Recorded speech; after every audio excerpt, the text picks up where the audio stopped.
11 août 2025, peuple d'Afrique, recevez nos salutations comme d'habitude. Tentative de déstabilisation. Ça fait 48 heures que les médias france-africains sont en train de nous pomper les tympans. Matin, midi, soir. C'est Serge Daniel, l'un des premiers à parler de ça. Après Serge Daniel, d'autres blogueurs entretenus par le réseau France-Afrique s'y sont mêlés. Donc, eux aussi sont rentrés dans la danse. Donc, si nous notons bien, l'information a été particulièrement donnée par des médias france-africains, c'est-à-dire des médias opposés à notre combat, des médias qui travaillent pour que des Africains soient maintenus dans les systèmes que nous connaissons tous. Bon, si de tels médias donnent cette information, quelle véracité? Nous disons qu'il faudrait attendre la version officielle des autorités du Mali. Y a-t-il une tentative de déstabilisation ou pas? De certaines sources anonymes, les autorités du Mali sont à pied d'œuvre pour contrer toutes les tentatives de déstabilisation. Les opérations sont sans doute en cours. Ça, c'est selon notre source. Et nous avons lu beaucoup de journaux en place aussi. Tous ces journaux disent qu'il y a bel et bien des opérations en cours. Sans doute un réseau en train d'être démantelé. Et pour cela, il y a des interrogatoires. Donc ça doit prendre le temps nécessaire. Maintenant, pourquoi s'affoler? C'est au Mali de communiquer en première position. Mais jusque-là, les autorités du Mali n'ont pas communiqué dessus. Mais bizarrement, des médias des autorités des pays hostiles, c'est comme ça qu'on va dire, prennent les devants. Est-ce qu'on a touché à l'air quelque chose? Parce que nous avons analysé les différentes communications. Certains déjà essaient de prendre les devants, essayer de dénaturer une future communication du Mali. En quoi faisant?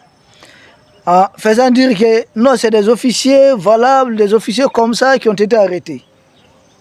Mais une tentative de coup d'État, c'est toujours des officiers valables. Ah oui, c'est généralement des officiers qui sont entendus dans l'armée. Est-ce qu'il y a des gens que nous connaissons particulièrement? Nous disons non. Nous n'avons aucun nom en tête. Mais c'est pour répondre déjà à cette communication, qui pour moi essaie d'anticiper sur la communication du Mali. Mais attendez, ne soyez pas pressés. S'il n'y a rien, les autorités du Mali n'ont pas à dire, à répondre aux manipulations de la jeune française et autres. Mais s'il y a quelque chose, effectivement, les autorités du Mali, mais pour le moment, tout ce qu'on peut dire, les gens vaguent à leur opération ici, les gens vaguent à leur occupation ici tranquillement. Oui, oui, tout le monde est tranquille. Nous vaquons à nos opérations. Et les apatrides vaguent à leur opération. Ce n'est pas la même chose. Parce que les apatrides n'ont rien à faire. Ils vont errer, vagabonder dans leurs fameuses occupations. Les patriotes, au moins, des gens ordinaires, ont des tâches, ont des choses à faire. Et ils vaguent tranquillement à leurs occupations. Donc la jette française qui est derrière toute cette manipulation, nous attendons. Comment est-ce qu'ils ont su qu'il y avait des arrestations en cours? On a touché à l'un de leurs poissons qui a informé. Parce que selon eux-mêmes, des choses qui se passent la nuit. Comment est-ce qu'ils ont eu accès à cette information jusqu'à répandre ça partout? Je vois tous leurs médias. Et c'est tous leurs médias qui ont été activés. Ils veulent protéger qui?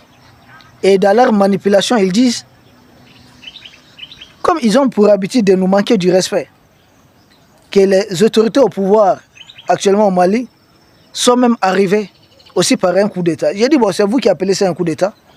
Ici, il y a eu un président qui a démissionné. Ici, il y a eu un soulèvement populaire. La ville de Bamako, il y avait des barricades un peu partout. D'autres villes du pays étaient dans la danse. Face à cela, des majorités opposition, des gens étaient à couteau tiré. L'armée était dans son devoir de prendre ses responsabilités. Et là, le président a rendu sa démission. Il a démissionné. Mais chez Ouattara, Gbagbo n'a jamais démissionné. Il a été arrêté par l'armée française. Ce n'est pas la même chose. C'est pourquoi quand on parle de coup d'État, j'ai dit, mais qui a réellement fait un coup d'État en Afrique de l'Ouest? Surtout, je vois les microbes ouattariens mettre leur cardio. Mais leur mentor, là, celui qui a réellement fait un coup d'État, parce que c'est l'armée française, ce sont les casse-blés, contre l'armée régulière de la Côte d'Ivoire, jusqu'à bombarder les palais présidentiels. Ici, il n'y a pas un palais présidentiel qui a été bombardé. Non, il n'y a rien du genre. Le président, il n'a pas été remis à la CPI, non. Le président a démissionné. Il a passé le restant de ses jours tranquillement chez lui à la maison. Et il était libre de faire ses voyages médicaux à l'extérieur. Donc si on parle de coup d'État réellement en Afrique de l'Ouest, souvent il faut qu'on se questionne. Qui a fait réellement un coup d'État? Donc quand ils disent que les autorités même sont arrivées par coup d'État, je dis bon, dites ce que vous voulez. Pour nous, les autorités sont arrivées à la suite d'une révolution. Et ils disent que les autorités craignent ça. Non, c'est Macron qui a peur de ça. Macron n'a-t-il pas peur d'un coup d'État? Nos autorités sont travail là, il n'y a pas question de coup d'État ici. Et puis ceux qui disent ça là, surtout les microbes ouattariens là, mettez-vous à l'aise. Vous ne connaissez même pas qui est le président Assimi Goïta. Cherchez à connaître qui est l'homme. Le général Assimi Goïta lui-même, il était le commandant des BAFS. Vous connaissez BAFS? C'est le bataillon autonome des forces spéciales. C'est un commando aguerri qui est à la tête des BAFS. Et ce bataillon est très loyaliste. Vous pensez que quelques hommes de Macron peuvent venir comme ça faire quelque chose? Non. Vous ne savez pas qui dirige le Mali. Vous ne connaissez rien du Mali. Et même des arrestations qui seraient en cours. Ces arrestations, si elles doivent avoir lieu, c'est sans doute les services de renseignement, la sécurité d'État qui doit, sans doute, nous pensons, qui doit porter ça. Et là, vous savez quel est l'homme à la tête de nos services de renseignement? C'est le général Modibo Kone. Un homme qui n'a jamais eu peur, très loyal, très serein, un grand travailleur. Ce n'est pas de quelques gens qu'on va activer par Emmanuel Macron qui pourront dérouter le Mali de ce combat. Ils l'ont déjà tenté plusieurs fois au Burkina, on se souvient. Ah, quoi ça? Il disait quoi? La chaîne de télévision bombardée, ça l'a attaqué. Qu'est-ce qui s'est passé après? C'est la même chose ici. Ils montent ça, ils bombent ça. Seulement, moi, c'est là où ça m'interpelle le plus. Pourquoi cette fuite en avant? Nous n'avons encore rien dit. Nous attendons le communiqué officiel des autorités. Donc, ce ne serait pas à moi de vous dire ici directement qu'il y a bel et bien tentative de ça en cours. Il y a eu ça, non. D'après la presse locale, nous avons lu les différents médias, nous avons sillonné, que ce soit la presse audiovisuelle, d'autres, nous avons essayé de collecter des choses. Et certaines de nos sources, peut-être un peu bien introduites à certains niveaux, c'est qu'il y a peut-être des gens qui préparaient quelque chose. Parce que la tentative aussi, c'est trop dit. Des gens qui préparaient quelque chose. Et donc, il y a un cap qui a été, un grappin qui a été mis sur ces gens. Donc, ces opérations seraient toujours en cours. D'où la lenteur. Jusqu'à présent, on n'a pas encore communiqué là-dessus. C'est pourquoi nous attendons que les autorités du Mali communiquent. Vont-ils communiquer dans les heures qui suivent, dans les minutes qui suivent? Je ne sais pas tout. Pendant que j'enregistre cette émission, il est 18h30 GMT ici, 18h30 heure de Bamako. Donc nous n'avons pas tous les détails encore. Les détails, nous les aurons quand les autorités du Mali vont communiquer officiellement. D'ici là, nous appelons tout le monde à savoir raison garder. Et d'ici là, les gens sont à leurs travaux tranquillement. Il y a les va-et-vient. Tout est calme ici, tout est tranquille. S'il y a quelques personnes qui sont peut-être laissées manipuler par qui, on ne sait pas. Il faut attendre le communiqué et voir l'enquête qui va suivre après. Pourquoi il y a eu ça? Qu'est-ce qui s'est passé? Qui était derrière? Donc il faudrait forcément attendre le communiqué d'abord. Et si jamais il y a le communiqué, c'est en ce moment que nous reviendrons. Nous évitons réellement d'entrer dans certains détails. Nous reviendrons en ce moment analyser le communiqué plus les informations que nous avons entre nous, mais que nous réservons. Ces informations doivent forcément attendre les communiqués officiels des autorités du Mali. Ceci est juste un petit flash d'information pour rassurer les populations d'Afrique qui nous suivent, surtout ceux qui sont à l'extérieur, c'est-à-dire sur le continent européen ou hors Afrique. Beaucoup de ces gens nous appellent. Inquiets surtout. Qu'est-ce qui se passe? Au Mali, il y a quoi? Il paraît qu'il y a ça en cours, il y a ça en cours. Et je rassure, les 5 généraux travaillent main dans la main, tranquille. L'armée malienne, tranquille. Aujourd'hui même, des opérations ont eu lieu à Aguelog et dans d'autres localités. Donc, ici, tout se passe normalement. Rien. Il n'y a rien d'autre. Au moment où j'enregistre cette émission, tout est calme. Demain, ça c'est entre les mains de Dieu. Nul ne peut prédire, mais il n'y a rien. Allez à vos tâches. Nous vous prions, allez à vos occupations. Ne vous inquiétez pas de trop. Et derrière, hier d'ailleurs, j'ai parlé d'une campagne aussi d'information contre le Mali. Une campagne peut-être à laquelle on a fait participer certains de nos frères, volontairement ou involontairement, à tort ou à raison. Là, j'ai lu les commentaires. Je vous salue pour votre accompagnement sans faille. Vous savez, dans ce combat, il faudrait qu'on garde tout, il faut rester constant, qu'on reste cohérent dans tout ce que nous sommes en train de faire. Et c'est ce qui compte. Les Mali a fait ceci, les Mali a fait cela. On m'a fait parvenir un vocal où quelqu'un dit que 5 ressortissants togolais seraient extradés par le Mali chez Fort. J'ai dit pourquoi ça? Jusque-là, j'ai demandé et je cherche, aidez-nous. J'ai besoin d'avoir des preuves, la traçabilité de ces gens. Parce que si c'est 5 Togolais, au moins l'un des 5 doit avoir son épouse au Mali, doit avoir une famille au Mali. Nous avons besoin juste d'un petit témoignage. Ils n'ont pas de nom, on n'a pas donné de nom. Mais c'est quoi leur nom, c'est quoi leur prénom? S'ils étaient au Mali, où est-ce qu'ils travaillaient? Rien. Tout simplement, on avance quelque chose. Moi, j'ai besoin de preuves.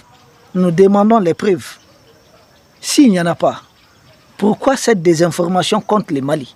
C'est là que vous vous rendez compte que ça ne tient pas debout. Ils ont besoin tout simplement d'essayer d'isoler d'abord l'un des 3 pays de l'Est, donc créer une fissure et pouvoir s'y introduire. Ça ne fonctionne pas comme ça. Nous sommes une confédération. Qu'est-ce qu'on reproche concrètement au Mali? Rien. Le président Assimi Goïta, il est bon. Vous-même, les gens nous appellent, ils sont inquiets, il y aurait une tentative de déstabilisation. Il y a une tentative de déstabilisation. Qui est derrière? Ce ne sont pas les impérialistes. Pourquoi ils sont derrière? Si on s'attendait avec eux, est-ce qu'ils avaient besoin de nous déstabiliser? Mais que les gens comprennent, on tient tellement bon. On est en train de récupérer, de nationaliser beaucoup des entreprises qui étaient là. Si les terroristes s'attaquent aujourd'hui à nos usines, c'est pourquoi? C'est la souveraineté économique du Mali qui porte ses fruits. Regardez les chiffres qu'on vient de publier. Le déficit du Mali est en train de diminuer considérablement. Nous sommes à 3, quelques %. Quand ces militaires venaient au pouvoir, on était à combien? Beaucoup de pseudo-experts, même des pays impérialistes, sont surpris que comme un pays en guerre, avec toutes les dépenses militaires, qu'on ait une croissance économique. Et on est en train de réaliser des lycées, des universités, des stades. On est en train de rénover, même d'en construire. Et quoi encore? Et centre d'intelligence artificielle. Il y a quel domaine où ça ne bouge pas? Des routes, jusqu'à ce que des terreaux vont et incendier des engins pour faire croire à quelque chose. Et le Premier ministre Abdoulaye Maïga vient de le dire. Bientôt, on va atteindre l'électricité 24 heures sur 24. C'est presque normalisé. Les choses avancent tellement bien. Mais il a failli ces militaires-là au pouvoir, qui n'ont pas de compte à l'étranger, qui n'ont pas de maison à l'étranger, rien. Qu'est-ce qu'on reproche? Qu'ont-ils fait? Combat contre les terroristes, ils sont en train de les nettoyer. D'aucuns m'ont dit, non, c'est Alger est fâché parce que le Maroc vient investir. J'ai dit, il y a quel pays d'Afrique subsaharienne où le Maroc n'investit pas? Vous avez vu ça ou ça? L'Algérie même ne coopère pas avec le Maroc d'une manière ou d'une autre. Ah donc c'est à Alger de nous dire avec qui on doit coopérer. Et donc mais finalement là on n'est plus panafricain. Parce qu'on dit nous nous battons pour notre souveraineté. Si nous voulons, pas les Marocains, on cherche qui même. Benjamin Netanyahu vient investir 10 000 milliards. Est-ce que c'est à l'Algérie de nous dire qui doit investir chez nous et qui ne doit pas investir? Non. Soutenir ça là, c'est dévier totalement du combat. Ce n'est pas une raison. Aujourd'hui, nous sommes en porte-à-faux avec la junte macronienne, qui fait partie des 3 principaux bailleurs de fonds de l'Algérie, partenaires commerciaux. Oui, la France. Est-ce que c'est à nous de dire à l'Algérie, stoppez votre commerce avec la France? Non. Quand Alger traite des militaires russes qui nous accompagnent, qui nous aident, des mercenaires, c'est pourquoi? Or, ces militaires russes sont là pour nous aider à traquer des terroristes. Pourquoi neutraliser des terroristes? Pourquoi des militaires qui aident à éliminer des terroristes seraient considérés comme mercenaires par Alger? Chacun de vous a la réponse. Pourquoi? On se pose la même question. Bon, on est dans ça, dans cette manipulation qui dépasse. Peuple d'Afrique, restons constants, cohérents et surtout mobilisés. Et restons surtout mobilisés. Quelqu'un m'a dit que les Tchad, les Sénégal, que certains avaient dit les Tchad comme ça. J'ai toujours été prudent avec les Tchad. Jusqu'à présent, on attend qu'ils viennent. Ça ne bouge pas beaucoup. Nous attendons. Les Sénégal, même chose. Nous attendons. Fougoto. Peuple d'Afrique, pour le moment, on nous dit qu'il y a des choses en cours. Donc nous devons attendre le communiqué officiel du Mali, savoir ce qu'il y a dedans. Et pour décortiquer cela, expliquer cela, c'est en ce moment, comprenez-moi, qu'on pourra réellement parler de ça de façon très très ouverte. Pour le moment, tant que rien n'est communiqué officiellement, nous sommes tenus de rester derrière les communiqués officiels. C'est ce que nous attendons. Donc prenons notre patience à bras le corps. On attend et je suis convaincu et il y aurait un communiqué. Oui, il y aurait un communiqué, ça je suis très convaincu. Et si jamais vous ne voyez pas du tout le communiqué, dites-vous, c'est pas la peine. Peuple d'Afrique, nous vous remercions et à très bientôt.